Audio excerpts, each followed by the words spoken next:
Everyone, நம்ம last செஷனில் வந்து விட்னஸ் அப்படிங்கிற சாப்டரை முடிச்சிட்டோம். இதுவரை பார்த்த செஷன்ஸ் எல்லாத்துலேயுமே.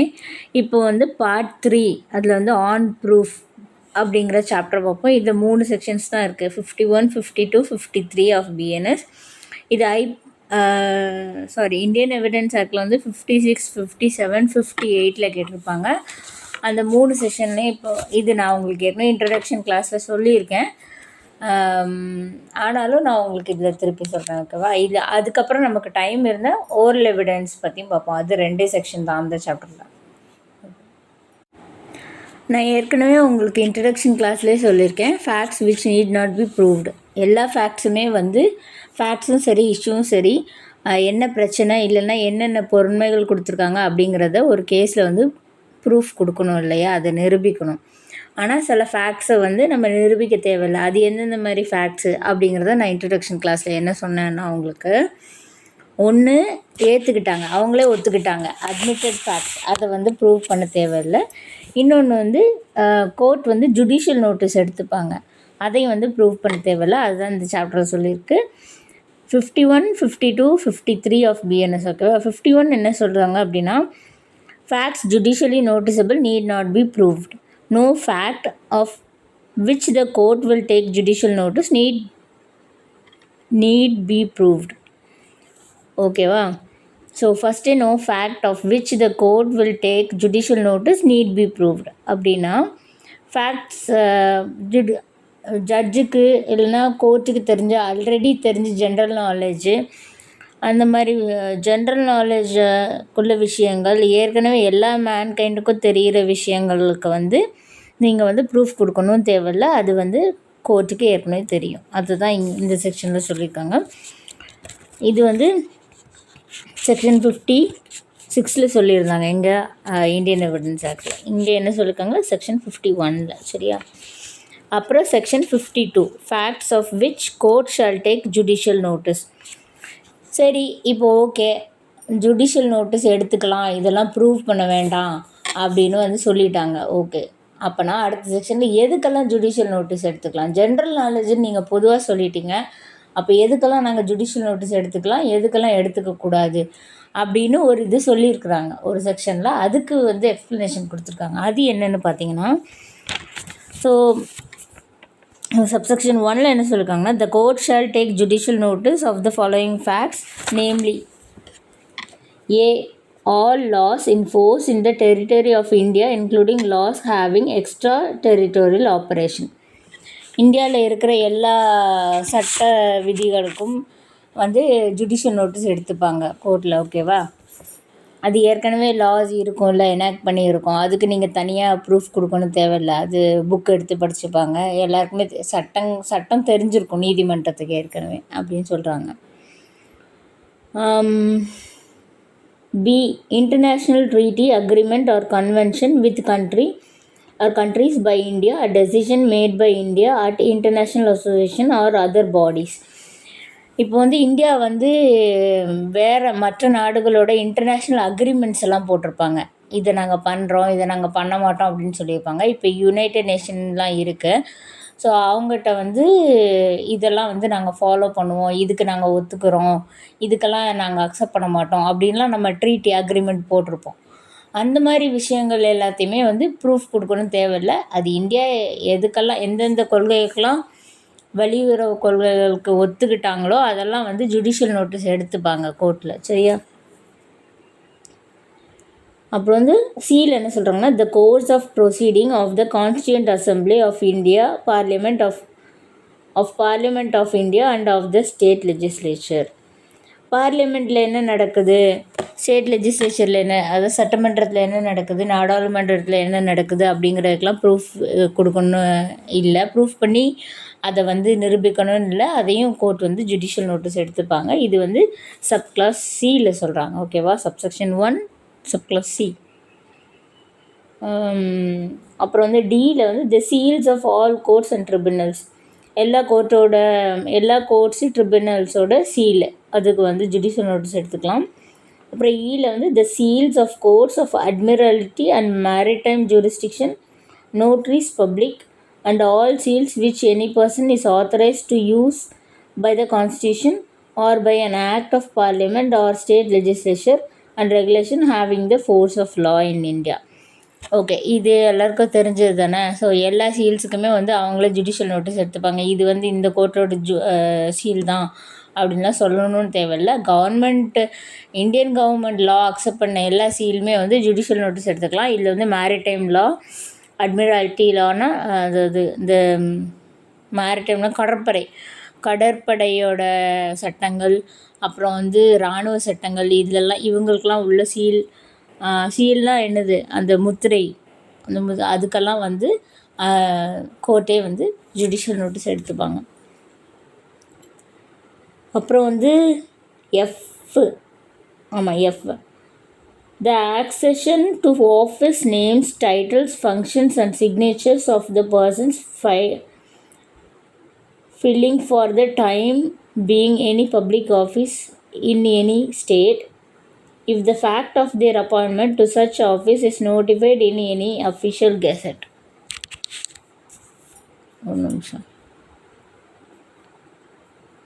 இதில் என்ன சொல்கிறாங்க, இது என்ன அப்படின்னா, அஃபிஷியல் கெசட்லேயே யாராவது ஆஃபீஸர்ஸ் அப்பாயிண்ட் ஆகியிருப்பாங்க, ஸோ கவர்மெண்ட்டில் ஒர்க் பண்ணியிருப்பாங்க, அவங்க டைட்டில்ஸ், அவங்க பேர், இதுக்கெல்லாம் வந்து ப்ரூஃப் கொடுத்து நிரூபிக்கணும் தேவையில்லை. ஏன்னா இது பப்ளிக் ஆஃபீஸாக இருக்கனால அவங்க எப்போ அப்பாயிண்ட் பண்ணாங்க, எவ்வளோ நாள் ஒர்க் பண்ணாங்க, இந்த போஸ்ட்டில் அவங்க ஃபில் ஆகியிருந்தாங்க அப்படிங்கிறது வந்து அஃபிஷியல் கெசட்டில் அது பேர் இருக்கும் இல்லையா. எந்த ஸ்டேட் ஆஃபீஸாக இருந்தாலும், எனி பப்ளிக் ஆஃபீஸாக இருந்தாலும் அதெல்லாம் வந்து ஜுடிஷியல் நோட்டீஸ் எடுத்துப்பாங்க. அப்புறம் the existence, title and national flag of every country are sovereign recognized by the government of India. இப்போ நம்ம இந்தியன் கவர்மெண்ட் எந்தெந்த நாடை வந்து இதை அங்கீகாரம் தந்திருக்காங்களோ, இதெல்லாம் நாடுன்னு ரெகக்னைஸ் பண்ணியிருக்காங்களோ, அந்த நாடோட சாவர்னிட்டி, அவங்களோட ஃப்ளாகு, டைட்டில், இதெல்லாம் வந்து இருக்குது அப்படிங்கிறத வந்து கோர்ட் வந்து ஜுடிஷியல் நோட்டீஸ் எடுத்துப்பாங்க. ஓகேவா.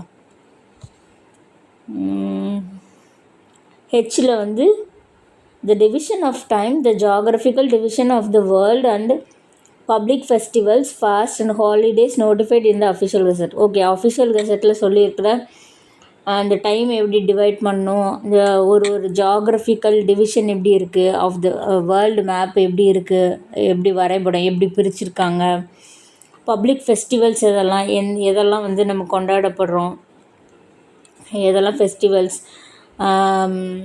ஹாலிடேஸு, இதெல்லாம் அஃபிஷியல் கெசட்டில் எதெல்லாம் நோட்டிஃபை பண்ணியிருக்காங்களோ அதுக்கெல்லாம் வந்து ஜட்ஜு வந்து ஜுடிஷியல் நோட்டீஸ் எடுத்துப்பாங்க. ஓகேவா. த டெரிட்டரி ஆஃப் இந்தியன் டெரிட்டரியை வந்து அவங்க ஜுடிஷியல் நோட்டீஸ் எடுத்துப்பாங்க.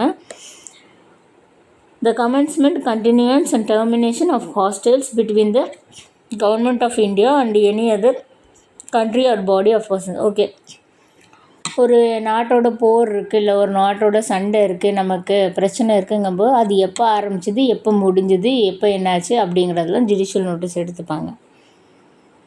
கேயில் வந்து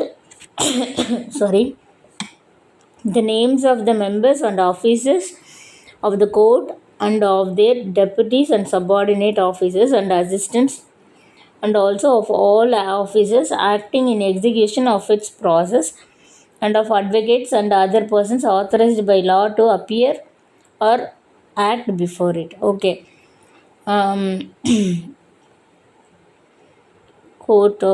Court officers, deputies, subordinate officers, அவங்களுக்கு கீழே வேலை பார்க்குறவங்க, அசிஸ்டன்ட்ஸ் யாரெல்லாம், அட்வொகேட்ஸ் அவங்க யாரெல்லாம் வந்து வாதாடுறாங்க, யாரெல்லாம் அப்பியர் ஆகுறாங்க, இப்படிங்கிறதெல்லாம் வந்து அவங்களோட நேம்ஸு இதெல்லாம் வந்து ஜுடிஷியல் நோட்டீஸ் எடுத்துப்பாங்க. சரியா. ஏன்னா இது எல்லாமே ரெக்கார்டில் இருக்கும் இல்லையா, அதுக்கு நீங்கள் தனியாக ஒரு ப்ரூஃப் கொடுக்கணும்னு தேவையில்லை. அட்வொகேட்ஸ் யாரெல்லாம் அப்பியர் ஆகுறாங்க அப்படிங்கிறது ரெக்கார்டில் இருக்கும், யாரெல்லாம் இதுக்கு அப்பாயிண்ட் ஆகிருக்காங்கிறது ரெக்கார்டில் இருக்கும், யாரெல்லாம் நம்ம கோர்ட்டில் வேலை பார்க்குறாங்க, அசிஸ்டண்ட்டாக இருக்கிறாங்க, இவங்களுக்கு சப்பார்டினேட் யார், இந்த கோர்ட்டோட ஜட்ஜி யார் அப்படிங்கிறது எல்லாம் ரெக்கார்டில் இருக்கும். ஸோ ரெக்கார்டில் இருக்கிற விஷயத்துக்கெலாம்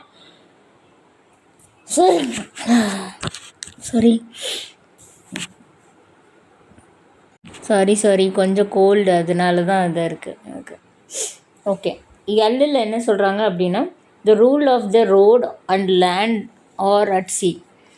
ஸோ நம்ம வந்து கடல் வந்து கடலை ஓஷனை பிரிச்சுருக்கோம்ல, இது இவங்க இந்த எல்லை, இது இந்திய பெருங்கடல், இது வங்காள விரிகுடா அப்படின்லாம் பிரிச்சுருக்கோம்ல. ஸோ அதில் உள்ள ரூல்ஸ், கடலுக்குன்னு நிறைய ரூல்ஸ் இருக்கும்.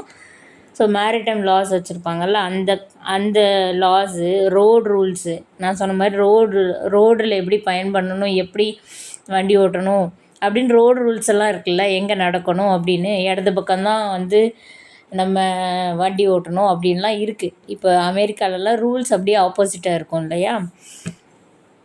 ஸோ அந்த மாதிரி ரூல்ஸு, லேண்டுக்குள்ளே ரூல்ஸு, சீக்குள்ளே ரூல்ஸ் எல்லாம் வந்து ஜுடிஷியல் நோட்டீஸ் எடுத்துப்பாங்க.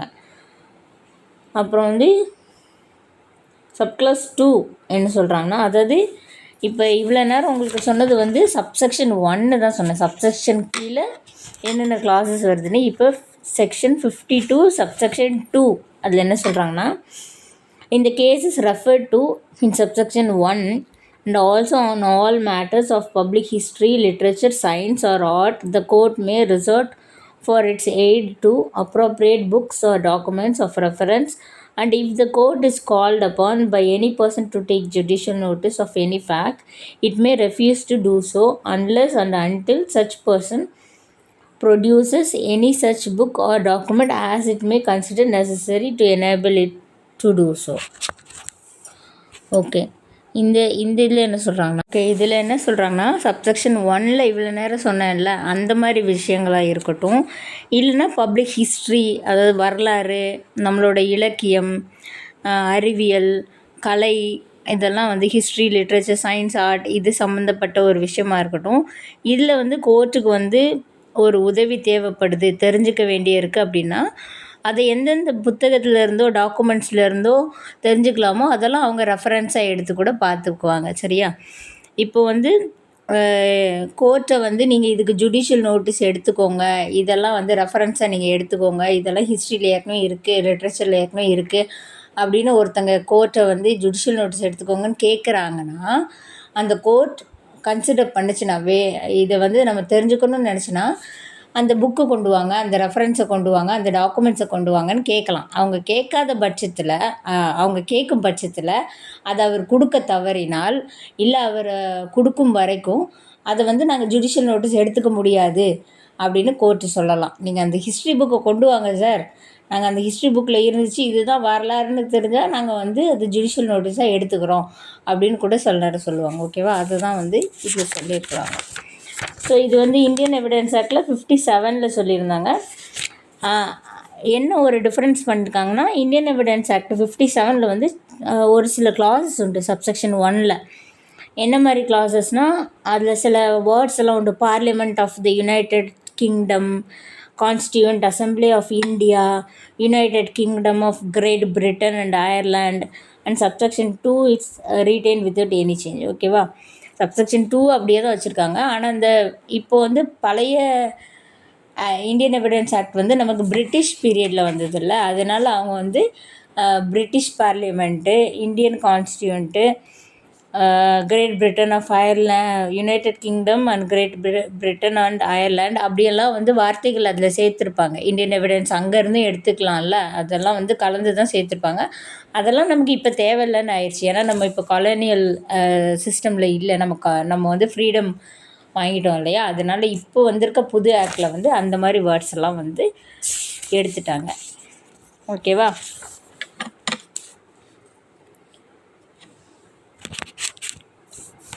ஓகே, அடுத்து வந்து 52.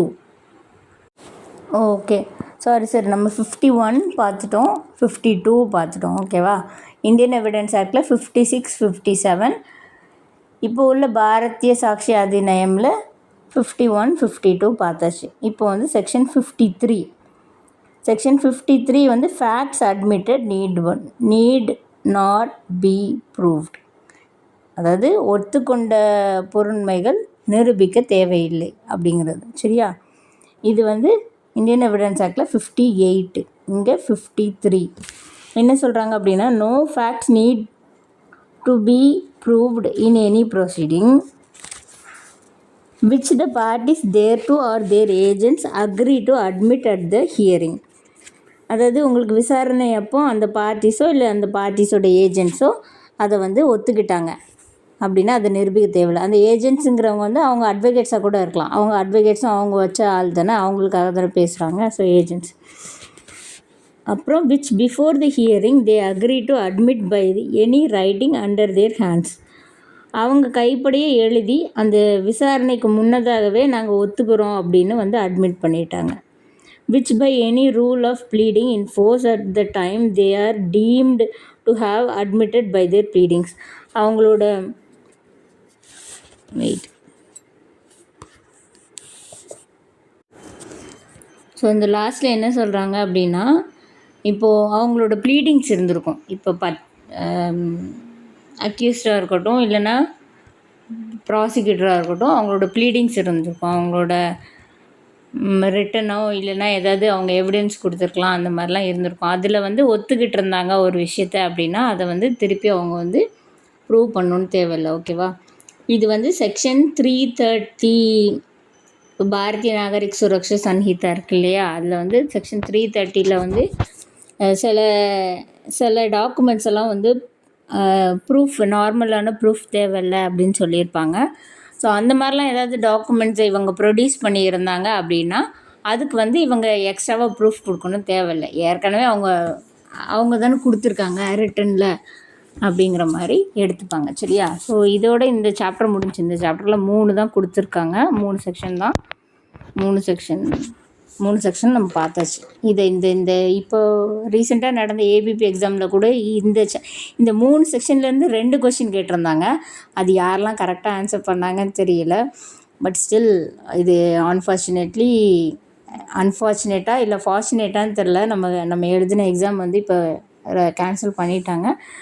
But all the best for next exam. நல்லா ப்ரிப்பேர் பண்ணுங்கள். தேங்க்யூ.